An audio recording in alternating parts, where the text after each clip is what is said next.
এবার আপনি আমাদেরকে কল্পনা করবেন, আমাদেরকে, আপনাদেরকে বলিনি, আলেম ওলামাদেরকে, ইসলামী দলকে, ইসলামী সংগঠনকে, মসজিদ কমিটিকে, মসজিদে মাদ্রাসায়, যে কোনো জায়গায়, আমি আপনাদের কথা বলিনি, সেকুলারদের কথা বলিনি, আলেম ওলামাদের কথা বলতেছি, মসজিদের কথা বলতেছি, মাদ্রাসার কথা বলতেছি, ইসলামী দল, ইসলামী সংগঠনের কথা বলতেছি। যান, ন্যায়পরায়ণতা দূরবীন দিয়ে খুঁজে ন্যায়পরায়ণতা পাবেন না।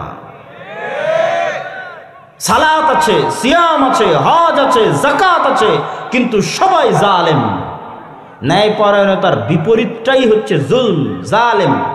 হয় আমি আমার স্ত্রীর উপর জালেম, না হয় আমার স্ত্রী আমার উপর জালেম, হয় আমি আমার বোনের উপর জালেম। যতজন বোনের হক দেয়নি এরা সব অসৎ, অন্যায়পরায়ণ, এরাই বানু ইসরাইল। এই কারণে এরা গোলাম, এরা কোনোদিন স্বাধীন হতে পারবে না। গোলামির মধ্যেই জীবন যাপন পার হয়ে যাবে, কেননা ধোকাই জীবন, মিথ্যাই জীবন এদের। এরা হচ্ছে হয় আমি আমার স্ত্রীর উপর জালেম, না হয় বোনের উপর জালেম, না হয় পাড়া প্রতিবেশীর উপর জালেম, না হয় নিজ ভাইয়ের উপর জালেম, না হয় অধস্তন কর্মকর্তা কর্মচারীর উপর জালেম, না হয় ঊর্ধ্বতন কর্মকর্তা কর্মচারীকে ধোকা দিয়ে জালেম। পুরো মুসলিম উম্মাহ চোখ দিয়ে দেখলে আপনি হতবাক হয়ে যাবেন। সবাই সালাত আদায় করতেছে, মসজিদে যাচ্ছে, সিয়াম আছে, হজ করতেছে, কিন্তু আমি কোনোদিন বাংলাদেশে নির্বাচনের সময় থাকার সুযোগ হয়নি, সবসময় বিদেশে পড়াশোনার কারণে। এবার থাকার সুযোগ হয়েছিল। কত মানুষকে দেখলাম আসে গল্প করতেছে যে সব দলের কাছ থেকে, সব এমপি মন্ত্রীর কাছ থেকে তারা টাকা নিয়েছে এই ওয়াদা দিয়ে যে তাকে ভোট দিবে। আর কত পাতি নেতা, বড় নেতার কাছ থেকে টাকা নিয়েছে যে এত ভোট তাকে নিয়ে দিবে। কিন্তু সবাই মিথ্যুক, সবাই ধোঁকাবাজ। অথচ ওরা সবাই সালাত আদায় করতে যাচ্ছে, ওরা সবাই আবার মসজিদে এসে দান করতেছে, ওরা সবাই আবার ইসলামী সম্মেলন, ইসলামী জালসাতে অতিথি হিসেবে এসে দান করতেছে। তাহলে পুরো ধোঁকাবাজির নিজাম, মিথ্যার নিজাম, শঠতা মুনাফিকের নিজাম, এর মধ্যে বসবাস করে কেমনে আপনি কল্পনা করতে পারেন যে মুসলমানেরা স্বাধীন হবে, মুসলমানেরা গোলামি থেকে মুক্তি পাবে? ফ্রান্সের রাজধানী, ফ্রান্সের আইফেল টাওয়ারের রাজধানীতে অবস্থিত আইফেল টাওয়ারের পাশে রাত 12টার সময় যতজন বিড়িখোর আছে, জুয়াখোর আছে, মদখোর আছে, সবগুলো মুসলমান। আপনি ভারতের যে কোনো জেলা যেখানে মুসলমানের সংখ্যা বেশি আছে, আমি যখন ভারতে ছিলাম তখনকার কথা অনুযায়ী এখন পরিবর্তন হতেও পারে, সেই আদালতে গিয়ে দেখবেন চুরির মামলা, ডাকাতির মামলা, মদের মামলা, জুয়ার মামলা, সবচেয়ে বেশি মামলা 80%, 70% মামলা মুসলমানের নামে। মিথ্যা মামলা নয়, সত্য মামলা। এই জন্য আমি বলেছি যে আমরা হচ্ছি এই যুগের বানু ইসরাইল। এখন আগের প্রশ্নে দ্বিতীয় প্রশ্নে চলে যায় যে যেই বানু ইসরাইলদের ঘটনা শোনালাম, এরা তো নবীর সন্তান।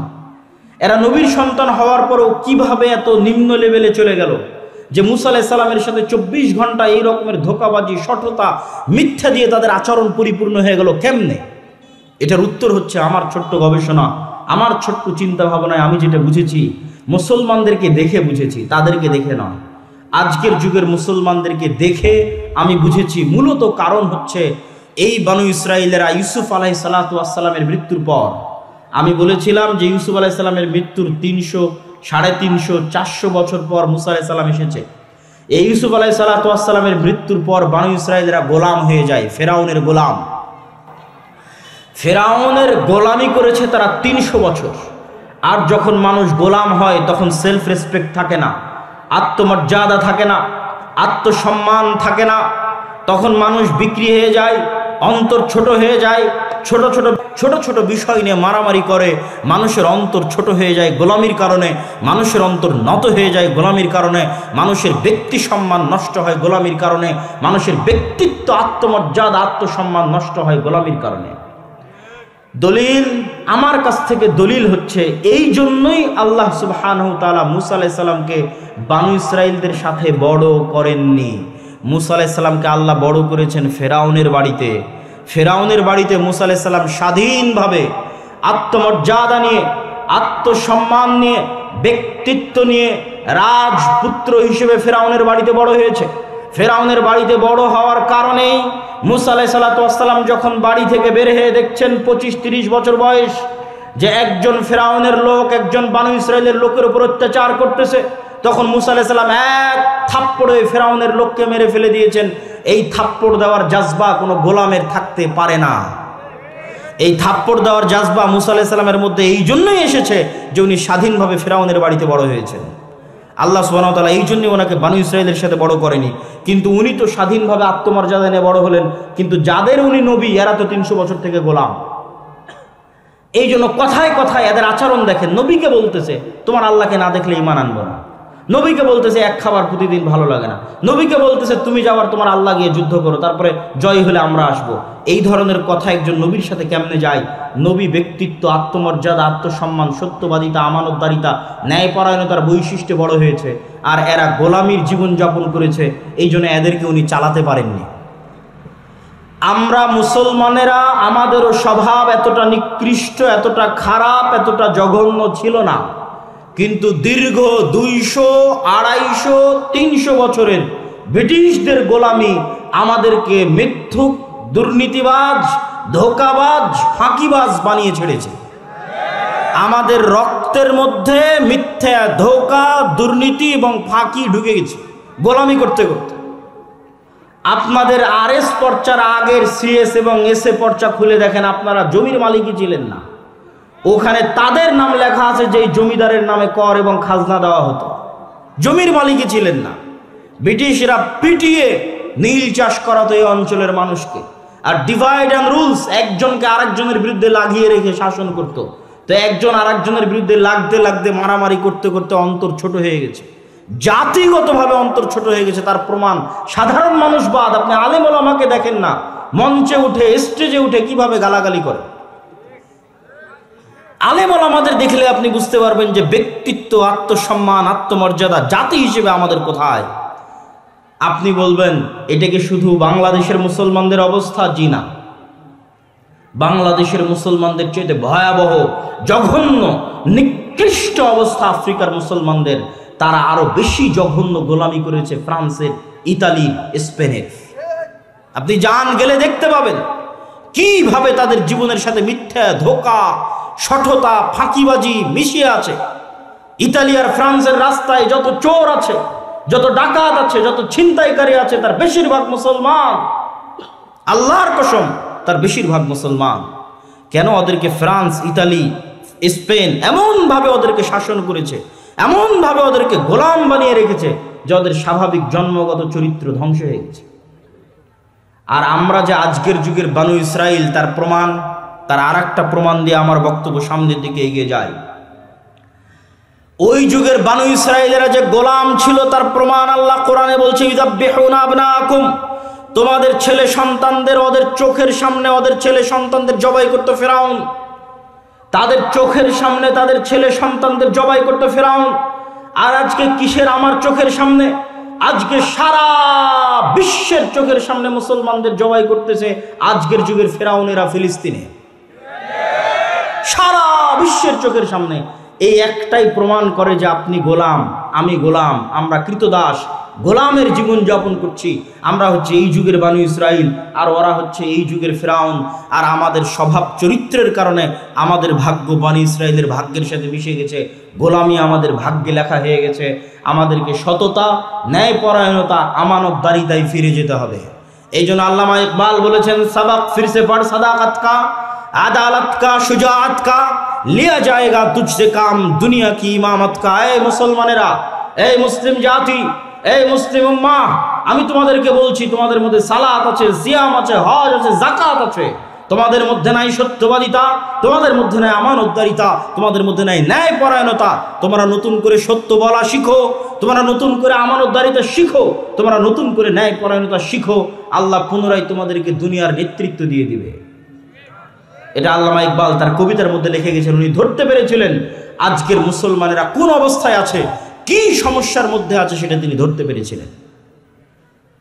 সম্মানিত উপস্থিতি, মুসলমানদের এই ভয়াবহ গোলামির চিত্র, ভয়াবহ দাসত্বের চিত্র আপনি যদি দূরবীন দিয়ে দেখতে চান, তাহলে একটি দৃশ্যই আপনার জন্য যথেষ্ট। যে মুসলমানেরা কিরকম গোলামি, কিরকম দাসত্বের মধ্যে নিমজ্জিত আছে। একটি চিত্র বলে আমার বক্তব্য সামনের দিকে এগিয়ে নিয়ে যাই। সারা বিশ্ব থেকে শুধু বাংলাদেশ নয়, Bangladesh, Pakistan, Malaysia, Syria, Libya, Yemen, মিশর, আফ্রিকা, সারা বিশ্ব থেকে মুসলমানেরা অবৈধ উপায়ে ইউরোপ এবং আমেরিকা যাওয়ার জন্য, ইউরোপের কান্ট্রিগুলোতে যাওয়ার জন্য লিবিয়ার নদী বন্দর, সমুদ্র বন্দরে জমা হয়। এরা রোহিঙ্গাদের মতো করে বাতাস দিয়ে ফুলানো নৌকায় চড়ে, যেই নৌকাতে 300-400 জন আরোহী উঠে। এই 300-400 জন আরোহী নিয়ে নৌকা হয় ডুবে যাবে, আর না হয় ইউরোপ তাদেরকে ভিক্ষা দিবে শরণার্থী হিসেবে, যে আসো আমার দেশে থাকো, গোলামি করো, শরণার্থী হিসেবে ভিক্ষা দিবে। এরা আবার ওই দেশে গিয়ে কি করবে? আপনি ইউরোপে যতজন মুসলমান আছে, আমেরিকায় যতজন মুসলমান আছে, তাদের আমি ছোট করছি না, কখনোই না, কিন্তু মুসলমানদের সামাজিক অবস্থান দেখাচ্ছি। তাদের জিজ্ঞেস করবেন যে ইউরোপ আমেরিকায় মুসলমানেরা কি করে, মুসলমানেরা কয়জন ডাক্তার, কয়জন বিশ্ববিদ্যালয়ের প্রফেসর, কয়জন বিজ্ঞান ইনস্টিটিউটের মালিক, কয়জন ব্যবসায়িক কোম্পানির মালিক? না বেশিরভাগ মুসলমান ট্যাক্সি ড্রাইভার, বেশিরভাগ মুসলমান রেস্টুরেন্টের ওয়েটার, না বেশিরভাগ মুসলমান কেয়ার হোমের জব করে, না বেশিরভাগ মুসলমান সুপার শপের দোকানদারি করে? খোঁজ নিয়ে দেখবেন। আর একটা ইহুদি পল্লীতে খোঁজ নিয়ে দেখবেন, ওই ইহুদি পল্লীতে যদি 300 জন বসবাস করে, তাহলে ওই ইহুদি পল্লীর 300 জনের 300 জন ইহুদি, 300 জনই হয় ডাক্তার, না হয় মেডিকেলের প্রফেসর, না হয় কোম্পানির মালিক, না হয় ব্যাংকের মালিক। আর মুসলমানেরা হচ্ছে সমাজের তৃতীয় শ্রেণীর নাগরিক। এই জন্য আমি বলেছি, ভারতের মুসলমানদের সাথে ইউরোপ আমেরিকার মুসলমানদের কোনো পার্থক্য নাই, এতটুকু যে ভারতের মুসলমানেরা নাগরিক অধিকার পায় না, মানবিক অধিকার পায় না। ইউরোপ আমেরিকার মুসলমানেরা নাগরিক আর মানবিক অধিকার পায়, ন্যূনতম হলেও পায়। কিন্তু পার্থক্য কি? ভারতের মুসলমানেরাও যেমন আপনি খুঁজে দেখবেন, না ডাক্তার, না ইঞ্জিনিয়ার, না মেডিকেলের প্রফেসর, সব হচ্ছে দুবাই, দিল্লি, কেরালা, মুম্বাই, এগুলোতে গিয়ে মিস্ত্রিগিরি করে, যোগালিগিরি করে, লেবারিগিরি করে। ওই একই লেভেলে মুসলমানরা ইউরোপ এবং আমেরিকায় কাজ করে। এটা হচ্ছে মুসলমানদের গোলামির চিহ্ন। মুসলমানদের শিক্ষাগত অধপতন, শিক্ষাগত অযোগ্যতা এবং চারিত্রিক অধপতন তাদের ভাগ্যে গোলামি লিখে দিয়েছে। তাদের ভাগ্যে গোলামি নিয়ে এসেছে শিক্ষাগত অধপতন এবং চারিত্রিক অধপতন। মুসলিম বিশ্বের যারা বড় বড় ধনী দেশ আছে, তারা তাদের যে কয় টাকা ইনকাম হয়, সে কয় টাকা পর্যটন আর বিনোদনের জন্য ব্যয় করে। আর আমাদের মতো যেগুলো তৃতীয় বিশ্বের মুসলিম দেশ আছে, এরা টাকা দিয়ে রাস্তাঘাট, ব্রিজ, কালভার্ট তৈরি করে, শিক্ষার পিছনে বিনিয়োগ নাই। অর্থনৈতিক উন্নয়নের পিছনে, ব্যবসায়িক প্রতিষ্ঠানের পিছনে, নতুন ব্যবসায়িক খাতের পিছনে, স্বাস্থ্য সেবার পিছনে বিনিয়োগ কম। আর যারা মসজিদের কমিটি আছে, তারাও যদি 10 টাকা 500 টাকা, আজকের মসজিদ কমিটি উন্নয়নের জন্য সম্মেলন করেছে, তারাও টাকা নিয়ে গিয়ে মসজিদে এসি লাগাবে, টাইলস লাগাবে, মসজিদে ছাদ দিবে, সব কিছু করবে, কিন্তু মসজিদে শিক্ষার ব্যবস্থা করবে না। তাহলে সারা বিশ্বের মুসলমানদের কাছে শিক্ষা 2 নাম্বার, আর ইউরোপ আর আমেরিকার কাছে শিক্ষা 1 নাম্বার। বাংলাদেশে ব্রাক কয়টা এরকম জালসা আয়োজন করেছে? খ্রিস্টান মিশনারি কয়টা এরকম জালসা আয়োজন করেছে? ব্রাক কি করে? 25 থেকে 30 হাজার স্কুল চালায়। খ্রিস্টান মিশনারি কি করে? সবচেয়ে দামি এবং শ্রেষ্ঠ স্কুল পরিচালনা করে। আর আমরা হুজুগে বাঙালি, আমরা মনে করি এরকম একটা জালসা সম্মেলন করব, এতেই দিনের অনেক উপকার হবে। 12 বছর সিলেবাসে যা পড়বে তাই 1 ঘন্টার বক্তব্যে সমাধান হবে? 12 বছর সিলেবাসে ইসলাম বিদ্বেষী জিনিস পড়বে, ধর্ম বিদ্বেষী জিনিস পড়বে, আমি 1 ঘন্টার বক্তব্য দিয়ে কি করব? মুসলমানেরা কখনোই সিস্টেম তৈরি করা জানে না। মুসলমানেরা জানে শুধু রিয়্যাক্ট করা, প্রতিক্রিয়া দেখানো। প্রতিক্রিয়া দেখানো আর কাজ করা, সিস্টেম তৈরি করার মধ্যে কি পার্থক্য আমি ছোট্ট উদাহরণ দিয়ে বুঝিয়ে দিই। এই বক্তব্যগুলো, এই আলোচনাগুলো মূলত আলেম ওলামা, শিক্ষিত শ্রেণী, ইসলামী দল, ইসলামী সংগঠন যারা করে তাদের চিন্তা করা উচিত, তাদের চিন্তার খোরাক। কিন্তু যেহেতু আলোচনা করতে এসেছি, সেহেতু উদাহরণ হিসেবে আপনাদের সামনে বলে যাচ্ছি। ধরেন পাশের বাড়ির ছাগল যদি আপনার গাছ খেয়ে ফেলে, তাহলে প্রতিক্রিয়া হচ্ছে আপনি চিল্লাচিল্লি করবেন, গালাগালি করবেন। তারপরে ছাগল 5 দিন আসবে না, 5 দিন পর আবার ছাগল আসবে, আপনি আবার চিল্লাচিল্লি করবেন, গালাগালি করবেন। এটার নাম প্রতিক্রিয়া। আর অ্যাক্ট কি, কাজ কি, সিস্টেম কি? আপনি ওই গাছটা বেড়া দিয়ে ঘিরে দিবেন, তার পাশে আরো বড় প্রাচীর দিয়ে ঘিরে দিবেন, যেন ওই ছাগল আর কোনোদিন এই গাছের কাছে আসতেই না পারে। এটা হচ্ছে কাজ। মুসলমানেরা সবসময় কি করে? হুট করে একদিন দেখলো ফেসবুকে কেউ আল্লাহর নবীকে গালি দিয়েছে, রাস্তাঘাট মাঠঘাট গরম করে লিল্লাহি তাকবীর দিয়ে মিছিল মিটিং করে 5 দিন 10 দিন পর আবার ঘুমিয়ে যাবে। কথা আমার বুঝতে পারেননি? 5 দিন 10 দিন পর ঘুমিয়ে যাবে। 5 বছর পর ঘুম থেকে উঠে দেখবে সিলেবাসের মধ্যে LGBTQ, সিলেবাসের মধ্যে ট্রান্সজেন্ডার, সিলেবাসের মধ্যে সমকামিতা, আবার লাফ দিয়ে উঠে রাস্তাঘাট মিছিল মিটিং একাকার। 10 দিন পর আবার ঘুমিয়ে যাবে। এটা হচ্ছে প্রতিক্রিয়া। কিন্তু যেই সিলেবাসের মধ্যে এলজিবিটি ঢুকলো, এই সিলেবাস তো ভারতেরও নয়, রাশিয়ারও নয়, চীনেরও নয়, আমেরিকারও নয়, তো তোমার বাংলাদেশের সিলেবাস। তুমি ছিলা কোথায়? তুমি কোথায় ছিলা? তুমি শুধু ওরা ঘটাবে তখন তাকবীর দিবা, এই অপেক্ষায় ঘুমিয়ে আছো। কিন্তু তারা 100 বছরের দীর্ঘমেয়াদী পরিকল্পনা নিয়ে, 50 বছরের দীর্ঘমেয়াদী পরিকল্পনা নিয়ে কাজ করে যাচ্ছে। যখন একটা জিনিস বাইরে ভাইরাল হয়, তোমরা লাফ দিয়ে উঠে তাকবীর দাও, তখন ওরা বলে আচ্ছা ঠিক আছে এবারের মতো নাও, আরো 5 বছর 3 বছর অপেক্ষা করো, নতুন সিস্টেমে এদেরকে খাওয়াবো, এরা তো আবার ঘুমিয়ে যাবে। তখন আবার প্রকাশ হবে, আবার আপনি লাফ দিয়ে গিয়ে তাকবীর দিবেন, মিছিল মিটিং করবেন, আবার ঘুমিয়ে যাবে। এভাবে কখনো হয় না। তারা দীর্ঘমেয়াদী পরিকল্পনা নিয়ে কাজ করে। এই জন্য মুসলমানদেরকে শিক্ষা নিয়ে, দীর্ঘমেয়াদী পরিকল্পনা নিয়ে, চারিত্রিক উন্নয়ন নিয়ে, সততা, ন্যায় পরায়ণতা, আমানতদারিতা নিয়ে এবং শিক্ষা নিয়ে ইত্যাদি নিয়ে দীর্ঘমেয়াদী কাজ করতে হবে। সিস্টেম তৈরির পিছনে কাজ করতে হবে। আদ-দাওয়া ইলাল্লাহ দেশব্যাপী মসজিদ ভিত্তিক দিন শিক্ষার যে কার্যক্রমের উদ্যোগ নিয়েছে, ওটা অতি নগণ্য, অতি ক্ষুদ্র উদ্যোগ। এটা আমি তাকবীর দিয়ে সমাবেশ করে, জনসমাবেশ তৈরি করে আপনাকে দেখাতে পারবো না যে কত লোক এটা অনুসরণ করতেছে বা মানতেছে। কেননা এটা দল নয় যে আপনাকে দেখাবো এখানে হাজার হাজার মানুষ। এটা শিক্ষার বিষয়। এটা সমাজে দীর্ঘমেয়াদী প্রভাব রাখবে, নীরবে বিপ্লব ঘটাবে, সমাজে নীরবে মানুষকে দিন শিখাবে, কোরআনের পাশাপাশি মৌলিক দিন শিখাবে। কিন্তু এটা চ্যালেঞ্জ। কেন? এটাকে কেউ দাওয়াতি কাজ মনে করে না। আমাদের যুবক সমাজ মনে করে দাওয়াতি কাজ মানে জালসা আয়োজন করতে হবে, দাওয়াতি কাজ মানে কোনো দলে যোগ দিয়ে পদ নিতে হবে, কোনো মিছিল মিটিংয়ে যুক্ত হতে হবে, তাকবীর দিতে হবে। তারা কখনই মনে করে না দাওয়াতি কাজ মানে শিক্ষা। তারা মনে করে মসজিদে বক্তব্য কমিটি চালাবে আর ইমাম চালাবে। জি না, এটাই দাওয়াতি কাজ। আপনার মাথায় যখনই মাথায় আসবে যে আপনি দাওয়াতি কাজ করবেন, তখন আপনার মাথায় যেন আগে শিক্ষা আসে যে অত্র অঞ্চলের সকল মুসলমানের সন্তান কোরআন শিখলো কিনা, আপনি নিজে কোরআন জানেন কিনা, অত্র অঞ্চলের সকল মুসলমানের সন্তান দিন শিখলো কিনা, আপনার কাছে নিজের কাছে দিনের মৌলিক জ্ঞান আছে কিনা।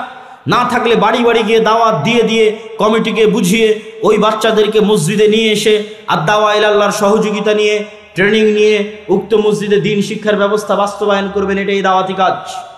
এখন পর্যন্ত আমরা 3 ব্যাচে 100-র অধিক শিক্ষককে ট্রেনিং দিয়েছি।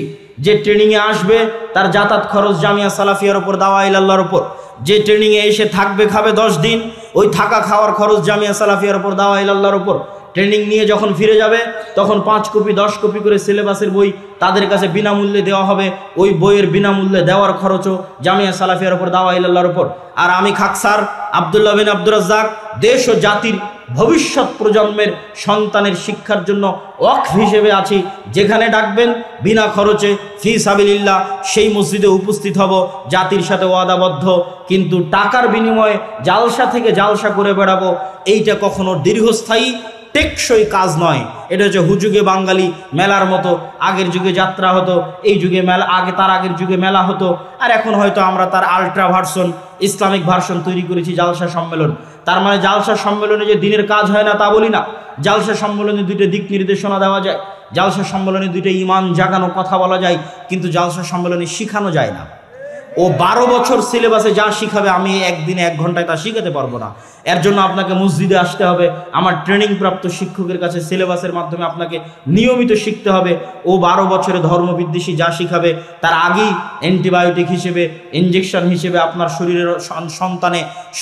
সন্তানের অন্তরে দিনের জ্ঞান, কোরআনের জ্ঞান বসিয়ে দেওয়া হবে, যেন শয়তান তাকে পথভ্রষ্ট করতে না পারে ইনশাআল্লাহ। কিন্তু আপনি যদি মসজিদ ভিত্তিক দিন শিক্ষা বাস্তবায়ন না করেন, তাহলে জেনে রাখবেন আপনার সন্তানকে, যে কোনো মুসলমানের সন্তানকে কোরআনের জ্ঞান না দিয়ে, মৌলিক দিনের জ্ঞান না দিয়ে বর্তমান যুগে স্কুলে পাঠানো সরাসরি শয়তানের কাছে পাঠানো। আর আমি যখনই শয়তানের কথা বলি, ইবলিসের কথা বলি, আল্লাহে আল্লাহর কসম, আল্লাহে আল্লাহর কসম, আল্লাহে আল্লাহর কসম, কাল্পনিক কোনো চরিত্রের কথা বলি না। যে ইবলিস পৃথিবীতে বাস করে, যে ইবলিস আদম আলাইহিস সালাতু ওয়াস সালামকে সিজদা করেনি, সরাসরি ওই ইবলিসের কথা বলি। আমি বক্তব্যে বলেছি শরীফ এবং শরীফার গল্প, ট্রান্সজেন্ডারের গল্প ইবলিস স্বয়ং নিজে লিখেছে। তো আমি যখন বলেছি ইবলিস নিজে লিখেছে, আল্লাহর কসম আমি এটা কাল্পনিক চরিত্র হিসেবে ব্যবহার করিনি। আমি সত্যি সত্যি ওই ইবলিস বুঝিয়েছি যে পৃথিবীতে বাস করে, ওই ইবলিস বুঝিয়েছি যে আদম আলাইহিস সালাতু ওয়াস সালামকে সিজদা করেনি সেই ইবলিস। এই ইবলিসের সবচেয়ে বড় এজেন্ডা হচ্ছে মানুষকে তার স্বাভাবিক মর্যাদা থেকে, স্বাভাবিক মান সম্মান থেকে নিচে নামিয়ে দেওয়া। তাহলে মানুষ যখন এই ধরনের জঘন্য, নিকৃষ্ট, পশু বৃত্তিতে লিপ্ত হয়ে যাবে, তখন ইবলিস খুশি হবে, ইবলিস শান্তি পাবে, ইবলিস আরাম পাবে। এই জন্য সারা পৃথিবীতে ইবলিস তার এই এজেন্ডা নিয়ে কাজ করতেছে। অথবা আপনি আপনার সন্তানকে দিন না শিখে স্কুলে পাঠালেন মানে ইবলিসের কাছে পাঠালেন। আর সেই দিন আরো ভয়াবহ হবে। কোন দিন ভয়াবহ হবে? আপনি জার্মানিতে খোঁজ নেন, ফ্রান্সে খোঁজ নেন, যে কোনো প্রবাসী ভাইয়ের কাছে, যে মুসলমানের সন্তান যদি স্কুলে যায় আর স্কুলে যদি তাকে সমকামিতা শেখানো হয়, আর বাবা যদি এই সমকামিতার প্রোটেস্ট করে, যেটা আমাদের দিনে হারাম, বা বাবা যদি সন্তানকে শাসন করার চেষ্টা করে, আর ওই সন্তান যদি স্কুলে গিয়ে শিক্ষককে বলে যে আমার স্কুলে যেটা শেখানো হচ্ছে বাবা তার বিরোধিতা করতেছে এবং আমাকে এটা করতে দিচ্ছে না বা মানতে দিচ্ছে না, সাথে সাথে গভর্নমেন্টের পক্ষ থেকে পুলিশের মাধ্যমে সন্তানকে বাপ মা থেকে আলাদা করে দেওয়া হবে, সন্তানকে সেফ হোমে রাখা হবে। মাসে একদিন, বছরে একদিন সন্তানকে আপনি দেখতে পাবেন, সন্তানকে আপনি শিক্ষা দিতে পারবেন না। সন্তান জন্ম দিয়েছেন আপনি, সন্তানের পিছনে খরচ করছেন আপনি, খাওয়াচ্ছেন আপনি, কিন্তু সন্তানকে শিক্ষা দিবে, মানুষ করবে স্বয়ং ইবলিস নিজে। সেই ভয়াবহ দিন এখনো আসেনি।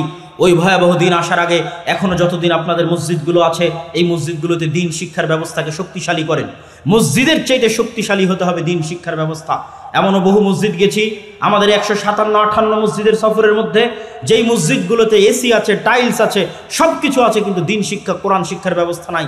আবার জিজ্ঞেস করলে কমিটি বলে যে অর্থনৈতিক সমস্যা। তখন আমি কমিটিকে বলেছি আপনার এসি বিক্রি করলে 1 বছর মক্তব চলবে, আর আপনার এসি বিক্রি করা শেষ হয়ে গেলে মসজিদের দেওয়াল থেকে টাইলস খুলে বাজারে বিক্রি করবেন, ওইটা দিয়ে আর কিছুদিন মক্তব চলবে। টাইলস খুলে বিক্রি করা হয়ে গেলে যে ফ্যানগুলো লাগিয়ে রেখেছেন, এই ফ্যানগুলো খুলে বাজারে বিক্রি করবেন, আর কিছুদিন মক্তব চলবে।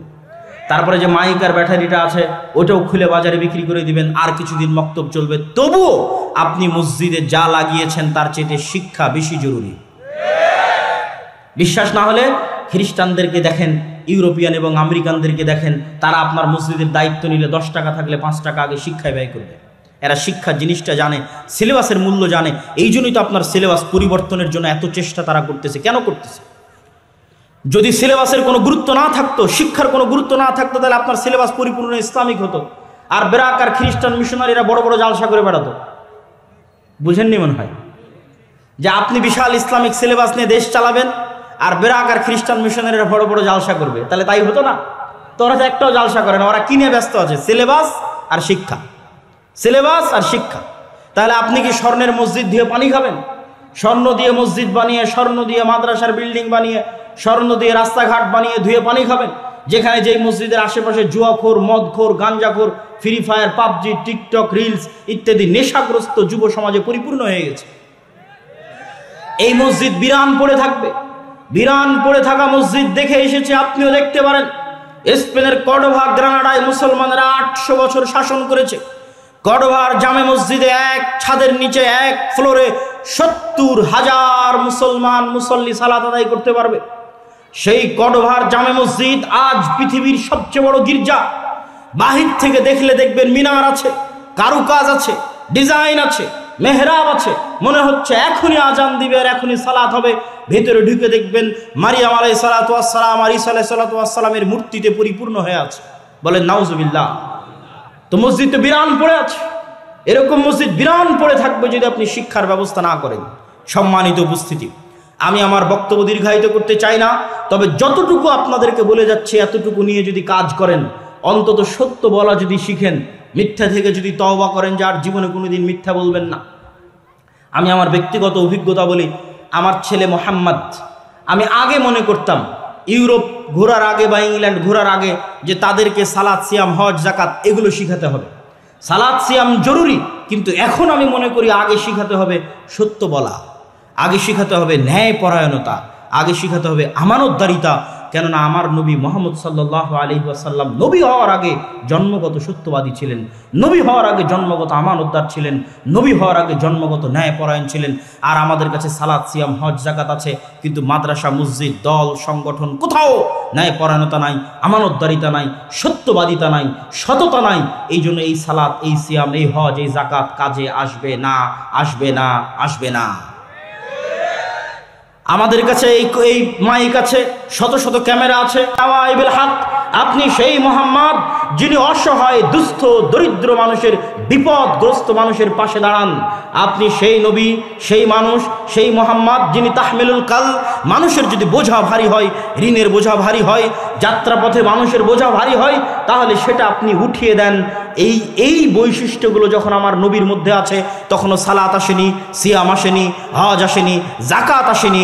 এই বৈশিষ্ট্যের কারণে, এই ব্যক্তিত্বের কারণে, এই আমানতদারিতার কারণে, এই সততার কারণে, এই ন্যায়পরায়ণতার কারণে আল্লাহর নবী এবং তার সাহাবীরা যেখানে গেছে, এই ন্যায়পরায়ণতা দেখে, সততা দেখে, আমানতদারিতা দেখে, চারিত্রিক উন্নতি দেখে মানুষ দলে দলে ইসলাম গ্রহণ করেছে। আর আমাদের কাছে সবই আছে, কিন্তু মুহাম্মদ সাল্লাল্লাহু আলাইহি ওয়াসাল্লামের ওই চরিত্র নাই, ওই সততা নাই, ওই আমানতদারিতা নাই, ওই ন্যায়পরায়ণতা নাই, আর ওই শিক্ষার ব্যবস্থা নাই। যেই শিক্ষার ব্যবস্থা আমরা হারিয়ে ফেলেছি, যেই শিক্ষা আমাদের কাছে গুরুত্বহীন হয়ে গেছে, সারা বিশ্বের মুসলমানের কাছে গুরুত্বহীন হয়ে গেছে। অতএব আমি আপনাদের কাছে উদাত্ত আহ্বান জানাবো, আমার বক্তব্য শেষ করার আগে দুইটা দাওয়াত আপনারা নিয়ে যাবেন। এক, আল জামিয়া সালাফিয়া রূপগঞ্জ নারায়ণগঞ্জ 50 থেকে 60 বিঘা জমির উপর এখন অবস্থান করছে। ভবিষ্যৎ পরিকল্পনা 100 বিঘা জমির উপর একটি আন্তর্জাতিক মানের ইসলামী বিশ্ববিদ্যালয় সহ আরও বহু মেগা প্রকল্প এখানে বাস্তবায়ন হবে, যদি আল্লাহ সুবহানাহু ওয়া তাআলা কবুল করে। বলেন আল্লাহুম্মা আমিন। সেখানে 7 ও 8 মার্চ দেশ এবং বিদেশ, সৌদি আরব, ভারত এবং বাংলাদেশ 3 দেশের আলেম ওলামা উপস্থিত থাকবে। উক্ত অনুষ্ঠানে আপনাদের স্বতঃস্ফূর্ত অংশগ্রহণের আহ্বান জানাচ্ছি। বলেন ইনশাআল্লাহ। পাশাপাশি আদ-দাওয়া ইলাল্লাহর অধীনে মক্তব পরিচালনা করা, এটা উন্মুক্ত, সবার জন্য উন্মুক্ত। আমাদের এখনও 1000 আবেদন আছে। যেখান থেকে আবেদন হচ্ছে, হতাশার কিছু নাই। যদি 160টা মসজিদে যেতে পারি, তাহলে বাকি 1000 মসজিদেও যেতে পারবো ইনশাআল্লাহ। আপনিও আমাদের কাছে আমাদের গুগল ফর্ম লিঙ্ক পূরণ করে আবেদন জানিয়ে রাখতে পারেন। পাশাপাশি আপনার শিক্ষককে ট্রেনিংয়ে পাঠিয়ে মসজিদের মক্তব শিক্ষাকে উন্নত করতে পারেন। আমাদের কাছে কোরআনের পাশাপাশি দিন শিক্ষা দুইটা মিলে সুন্দর সিলেবাস আছে, সুন্দর ট্রেনিংয়ের ব্যবস্থা আছে, মক্তবের ম্যানেজমেন্ট সিস্টেম আছে। এটা নিয়েই আমি কাজ করতেছি, এটাই আমার ধ্যান জ্ঞান। এটাকে আমি যুদ্ধ হিসেবে নিয়েছি, সংগ্রাম হিসেবে নিয়েছি। কার বিরুদ্ধে বলেন তো? জোরে বলেন, কার বিরুদ্ধে? কাল্পনিক না বাস্তবে? বাস্তবে ইবলিসের বিরুদ্ধে, বাস্তবে শয়তানের বিরুদ্ধে যুদ্ধ হিসেবে গ্রহণ করে মসজিদ ভিত্তিক দিন শিক্ষা, মসজিদ ভিত্তিক কোরআন শিক্ষার এই কার্যক্রমকে সামনের দিকে এগিয়ে নিয়ে যাবেন। আর আপনাদের কাছে আজকে স্টেজে আমি জানি না কি ধরনের বই পুস্তক আছে, তারপরও ফিকহুস সালাফ, আহলুল হাদিসদের ফিকা আছে কি নাই, এই মর্মে মানুষেরা অভিযোগ করে যে সালাফিরা ফিকা মানে না, আহলে হাদিসেরা ফিকা মানে না। এই বইটাকে মূল্যায়ন করবেন। ভারতের বিখ্যাত আলেম নওয়াব সিদ্দিক হাসান খান ভূপালী রাহিমাহুল্লাহ কর্তৃক রচিত এবং ইমাম নাসিরউদ্দিন আলবানী রাহিমাহুল্লাহ কর্তৃক পরামর্শ প্রদানকৃত এই গ্রন্থ। পাশাপাশি আমাদের যে বই পুস্তকগুলো রয়েছে, মাসিক আল ইতিসাম সহ সকল বই আপনারা স্টেজে পাবেন। আমি এখন আপনাদের কিছু প্রশ্ন উত্তর আছে, এই প্রশ্ন উত্তরগুলো দিয়ে রাত দীর্ঘ করতে চাই না, এই জন্য যতটুকু প্রয়োজন ততটুকু আমি আপনাদের সামনে আলোচনা পেশ করলাম। আপনাদের প্রশ্ন উত্তরের মাধ্যমে, বৈঠক শেষের দোয়ার মাধ্যমে আপনাদের আজকের অনুষ্ঠান শেষ হবে ইনশাল্লাহ। আমি একজন প্রকৃত মুসলিম। আমার প্রশ্ন হচ্ছে, অনেক মুসলমান ইসরায়েলের পণ্য বয়কট করেনি, তাদের ভিতরে কি ঈমান বলতে কিছু আছে? উত্তর হচ্ছে, আপনার প্রশ্নের উত্তর হচ্ছে, কোনো মুসলমান যদি ইসরায়েলের পণ্য এই আশায়, এই নিয়তে কিনে যে ইসরায়েলকে সহযোগিতা করবে, তাহলে সে কাফের হয়ে যাবে। আর যদি ইসরায়েলকে সহযোগিতার আশা নয়, জানে না, অতটা সচেতন নয়, ভুলে ক্রয় করছে, তাহলে তার বিষয়ে কিছু বলার নেই। আল্লাহ সুবহানাহু ওয়া তাআলা তাকে সংশোধন হওয়ার এবং হেদায়েত হওয়ার তৌফিক দান করুক। সহযোগিতার অর্থে ইসরায়েলকে মুসলমানদের হত্যার সহযোগিতার অর্থে কোনো সহযোগিতা করা যাবে না। আমার নাম রকি, আমার নামের অর্থ মহিমান্বিত। আমার প্রশ্ন হলো, রকি নাম রাখা যাবে কি? রকি অর্থ মহিমান্বিত, এটা আপনি কিভাবে জানলেন? আমার তো জানা নাই। পবিত্র কোরআন ও সহিহ হাদিস অনুসারে 5 ওয়াক্ত সালাত জুমা সহ আদায় করার জন্য এবং মসজিদ সকল কার্যক্রম পরিচালনার উদ্দেশ্যে আমি মসজিদ নির্মাণ করার জন্য গ্রামে জমি দান করেছি, কিন্তু সে মসজিদে জুমার সালাত 2 আজানে আদায় করা হয়। 5 ওয়াক্ত সালাত আউয়াল ওয়াক্তে আজান আনতে আদায় করা হয় না। এমত অবস্থায় জমি দানের জন্য কোরআন সুন্নাহ অনুসারে আমি কোনো নেকি আছে কিনা জানতে চাই। আপনি অবশ্যই নেকি পাবেন, তবে তাদের আমলকে সংশোধনের চেষ্টা করতে হবে। তারা আউয়াল ওয়াক্তে সালাত আদায় করতেছে না, এই তার অর্থ এই নয় যে তাদের সালাত বাতিল হয়ে যাচ্ছে। আউয়াল ওয়াক্তে সালাত আদায় করলে নেকি বেশি, তবে ওয়াক্ত যতক্ষণ আছে ততক্ষণের মধ্যে সালাত আদায় করা যাবে, তবে আউয়াল ওয়াক্তে সালাত আদায় করা জরুরি। অতএব তাদের সালাত বাতিল হচ্ছে না, আপনি নেকি পাবেন ইনশাআল্লাহ, তবে সংশোধনের চেষ্টা করতে হবে। সহজভাবে বলবেন, আমার রাগ কমাবো কিভাবে? রাগ কমানোর দোয়া আছে কি? রাসূল সাল্লাল্লাহু আলাইহি ওয়াসাল্লাম শিখিয়ে দিয়েছেন, রাগ শয়তানের পক্ষ থেকে আসে, আউযু বিল্লাহি মিনাশ শাইতানির রাজিম বলতে বলেছেন, ওযু করতে বলেছেন, বসতে বলেছেন, বসাতেও রাগ না কমলে শোয়ার জন্য বলেছেন। অতএব রাগ কমার দোয়া আউযু বিল্লাহি মিনাশ শাইতানির রাজিম।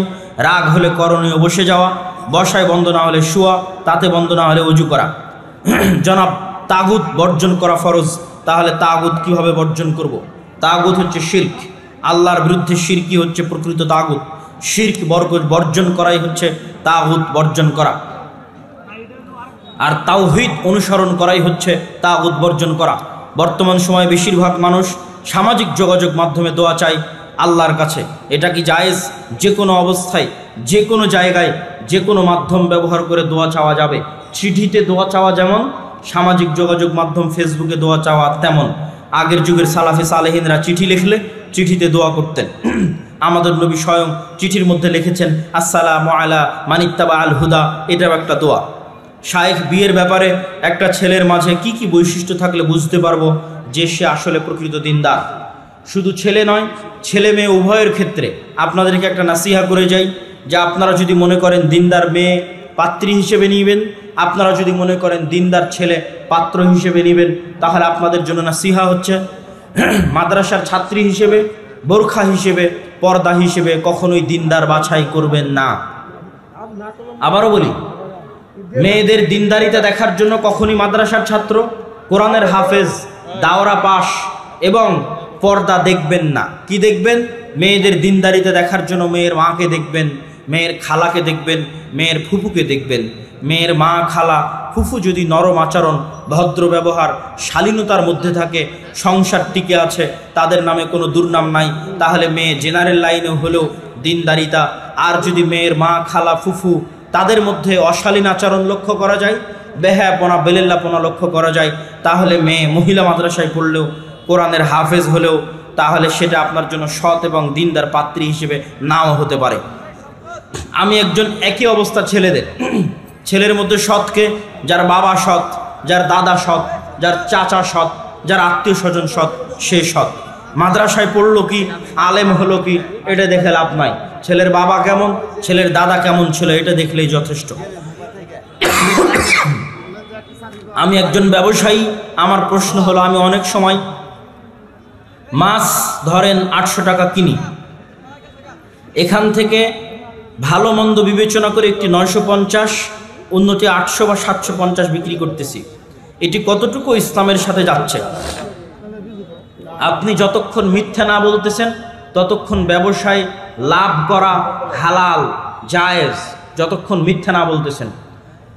লাভের মার্জিন কেমন হবে?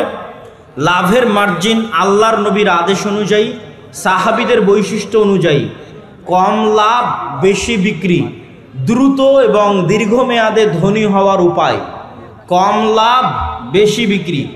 একজন একটা বিক্রি করে 500 টাকা ইনকাম করবে, আপনি 500টা বিক্রি করবেন 1 টাকা করে লাভ নিয়ে, আপনিও 500 টাকা ইনকাম করবেন, আপনি বড় ধনী হবেন ইনশাল্লাহ, একদিন অনেক বড় ধনী হবেন। আর যদি একটা মালই বিক্রি করে 500 টাকা ইনকাম করতে চান, ধনী হতে পারবেন না। প্রিয় শায়েখ, আমার কোনো আত্মীয় যদি সুদ খায়, তাহলে কি তার বাসায় দাওয়াত খাওয়া যাবে? যদি তার পরিপূর্ণ ইনকামই হারাম সুদের উপর হয়, তাহলে তার বাসা দাওয়াত থেকে বিরত থাকতে হবে। আর যদি কোনো প্রশ্ন না থাকে, আমরা বৈঠক শেষের দোয়া পড়তে পারি নাকি? মেহেদি ভাই, বৈঠক শেষের দোয়া পড়ি, বৈঠক শেষের দোয়া পড়ে নি। জি বলেন, সুবহানাকা আল্লাহুম্মা ওয়া বিহামদিকা।